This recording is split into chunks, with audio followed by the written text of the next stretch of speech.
अस्सलाम वालेकुम जी। Welcome back to my channel and if you are new here then welcome again. आज का जो हमारा लेसन है lesson 2 origin of language curriculum design and approaches to vocabulary selection.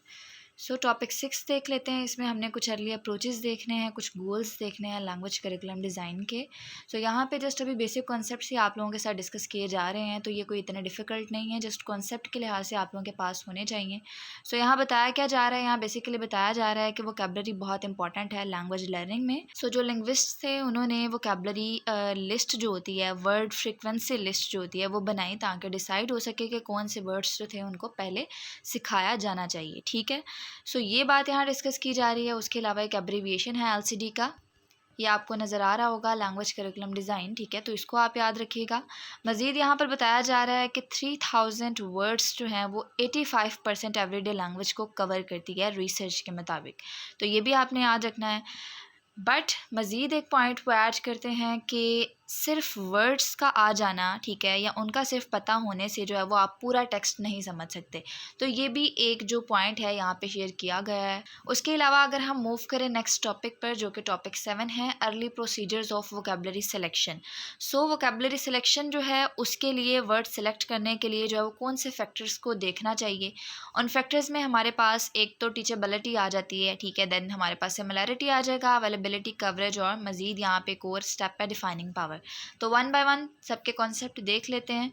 Teachability जो है इसका क्या मतलब होता है, मतलब कि वर्ड्स जो कि इजीली शो करवाए जाएं पिक्चर या एक्शंस में, ठीक है, वो पहले सिखाए जाने चाहिए। सो इसका क्या मतलब था कि ऐसे वर्ड सिखाए जाने चाहिए जो वर्ड्स या पिक्चर की फॉर्म में हो, एक्शंस की फॉर्म में हो, ठीक है, जो कि स्टूडेंट्स को आसानी से समझ आ सके। उसके बाद हमारे पास सिमिलैरिटी आ जाता है, ठीक है, जो वर्ड्स हमारे नेटिव लैंग्वेज से मिलते जुलते हो ताकि लर्नर्स उसको जल्दी समझ सके, उसको जल्दी पिक कर सकें। जैसे कि आप कह लें इंग्लिश और फ्रेंच में एक वर्ड है टेबल, ठीक है, तो दोनों में सेम है, तो इस तरह के वर्ड्स जो हैं वो सिखाने चाहिए। देन हमारे पास अवेलेबिलिटी आ जाता है। अवेलेबिलिटी में जो वर्ड्स जल्दी दिमाग में आ जाएं जब किसी टॉपिक का सोचा जाए, ठीक है, जैसे कि आप कह लें क्लासरूम का सुनते ही हमारे माइंड में क्या आता है, हमारे माइंड में एकदम से डेस्क, टीचर, और उसके अलावा ब्लैक बोर्ड, वाइट बोर्ड वगैरह वाली चीज़ें आ जाती हैं, चार्ट्स वगैरह, ठीक है, तो इस तरह की बात वो कर रहे हैं यहाँ पे। देन हमारे पास कवरेज एक टॉपिक आ जाता है। कवरेज जो है इसका क्या मतलब है, जो वर्ड्स मल्टीपल मीनिंग्स को कवर करते हों, जैसे कि आप कह लें एक वर्ड सीट है, ठीक है, तो उसका मतलब चेयर भी होता है और उसका मतलब बेंच भी हो सकता है। तो एक वर्ड जो कि डिफरेंट तरह के मीनिंग्स को जो है वो कवर करते हो। सो ये चीज़ यहाँ बताई गई है। आप एग्जाम्पल देख लें यहाँ पे कि seat might be taught because it includes the meaning of stool, bench and chair, ठीक है। देन हमारे पास डिफाइनिंग पावर आ जाता है। डिफाइनिंग पावर का क्या मतलब है कि जो वर्ड्स दूसरे वर्ड्स को समझाने के काम आए, जैसे कि आप कह लें एक वर्ड है कंटेनर, तो उसका यूज़ जो है वो जार, बकेट एक्सप्लेन करने के लिए भी हो सकता है, ठीक है ना। तो इसको हम जो है वो डिफाइनिंग पावर में कंसीडर करते हैं। ये जो थे वो मेन से इसके कुछ पॉइंट्स थे जो कि यहाँ बताए गए हैं जिसको उन्होंने कंसीडर किया है वोकैबुलरी सिलेक्शन में, ठीक है। तो ये जस्ट आपने नाम याद रखने हैं और जैसे आपको कॉन्सेप्ट बता दिए आप उस तरह भी लिख सकते हैं, ठीक है। उसके बाद हमारे पास टॉपिक 8 आ जाता है जो कि है basically historical background to grammar selection and gradation. तो यहाँ बताया गया है कि 1920s में जो है वो एक्सपर्ट्स ने रियलाइज़ किया कि ग्रामर्स को रैंडमली नहीं सिखाया जाना चाहिए, बल्कि प्रॉपर उन्होंने एक स्टेप लिया जिसमें वो क्या करते थे, वो ऑर्गेनाइज करते थे, सिलेक्ट करते थे ग्रामर को पहले इजी, देन फिर उससे डिफ़िकल्ट में, ठीक है। लाइक आप कह लें कि हम परमिशन लेने के लिए पहले एक सिंपल सा सेंटेंस इस्तेमाल करते हैं, can I use your phone, लेकिन अगर हमने उसको एडवांस सेंटेंस में बताना है तो हम यूँ भी कह सकते हैं कि could you mind if I used your phone. So इस तरह के सेंटेंस जो है वो बाद में सिखाए जाएँ, लेकिन ईजी सेंटेंस को पहले सिखाया जाना चाहिए, ठीक है। देन टॉपिक 9 आ जाता है, उसमें भी यही बात बताई गई है, applications of principles of selection and gradation. तो यहाँ पे बेसिकली यही बात बताई गई है कि सबसे पहले जो है वो आपने क्या करना है कि आप जो है वो ग्रामर को स्टेप बाय स्टेप सिखाएं। पहले सिंपल सेंटेंसेस, देन फिर क्या है कि कॉम्प्लेक्स रूल्स की तरफ आना, लाइक पहले सब्जेक्ट प्लस वर्ब वाले सेंटेंसेस बताना और उसके बाद कॉम्प्लेक्स की तरफ आना, ठीक है। सो इस टाइप से क्या हुआ कि टीचर्स को भी हेल्प हुई, ठीक है, वो स्टूडेंट्स की जो है स्टूडेंट्स के लेवल के अकॉर्डिंग ही उनको टीच करते थे, तो इस तरह से स्टूडेंट्स का भी फ़ायदा होता था और टीचर्स को भी जो ज़्यादा मसले मसाइल जो है वो नहीं फेस करने पड़ते थे। तो ये चीज़ यहाँ बताई गई है। उसके अलावा यहाँ कुछ भी नहीं है। देन टॉपिक 10 आ जाता है, approaches to gradation. So first of all gradation क्या होता है, ये बेसिकली अरेंजिंग ग्रामर, ठीक है, और लैंग्वेज आइटम्स जो कि मैंने अभी आपको बताया ऊपर, ईजी से डिफ़िकल्ट, ताकि स्टूडेंट्स को आसानी हो सके। सो इसमें हम क्या करते हैं, हम ग्रामर को अरेंज करते हैं, लैंग्वेज आइटम्स जो होती हैं उनको अरेंज करते हैं।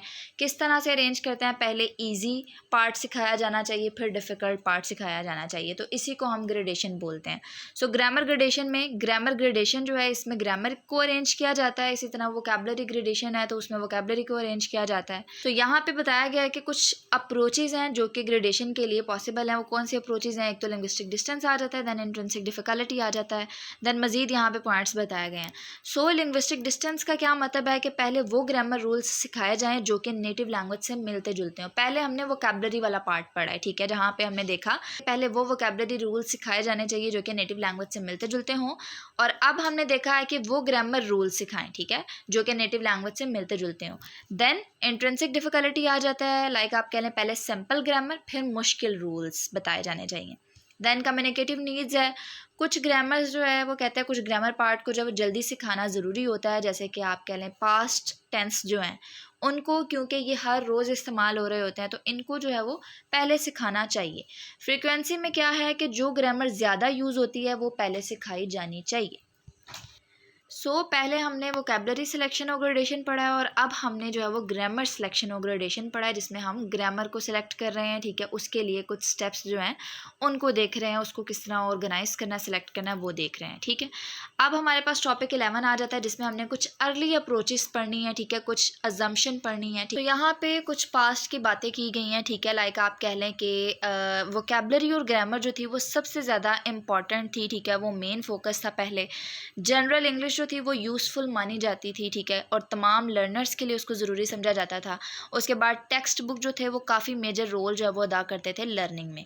सो ये मेनली जो था वो EFL लर्नर्स के लिए डिज़ाइन किया गया था, ठीक है। सो यहाँ पे इन शॉर्ट अगर बताऊँ तो पहले टाइम में जो है वो क्या होता था, सिलेबस बनाने वाले लोग जो थे वो कुछ बेसिक सोच पर सिलेबस डिज़ाइन करते थे। वो बेसिक सोच क्या थी, उनका मानना था कि वोकैबुलरी और ग्रामर सबसे ज़्यादा इंपॉर्टेंट है, सब लर्नर्स को जो है वो इसको लर्न करना चाहिए। दूसरा वो कहते थे कि हर लर्नर की जो है वो सेम नीड्स होती हैं, ठीक है, ये सिर्फ उन लोगों के लिए है जो सिर्फ स्कूल में सीखते थे, ना कि हर एक के लिए, ठीक है। उसके अलावा उनका मानना था कि टेक्स्ट बुक जो है वही मेन सोर्स है, ठीक है, बट क्या हुआ कि बाद में बहुत सारी चीज़ें तब्दील हो गई, बाद में काफ़ी सारी न्यू चीज़ें आ गई जो कि ऐड की गई, और पता चला कि हर लर्नर की जो है वो नीड सेम नहीं होती। कुछ का पर्पज़ होता है अपने एकेडमिक जो लर्निंग है उसमें इंग्लिश को यूज़ करना, पर कुछ जो होते हैं वो अपनी जॉब के लिए इंग्लिश को लर्न कर रहे होते हैं, तो कुछ जो होते हैं वो अब्रॉड जाने के लिए इंग्लिश को लर्न कर रहे होते हैं। तो हर बंदे की जो नीड्स होती हैं वो डिफरेंट होती हैं। सो ये चीज़ें जो है बाद में ऐड होती गई। सो ये चीज़ें यहाँ बताई गई थी। उम्मीद करती हूँ कि आप लोगों को लेक्चर अच्छा लगा होगा। अच्छा लगा है तो don't forget to like, share and hit the bell icon so you never miss an update. I will see you in the next video. अल्लाह हाफिज़।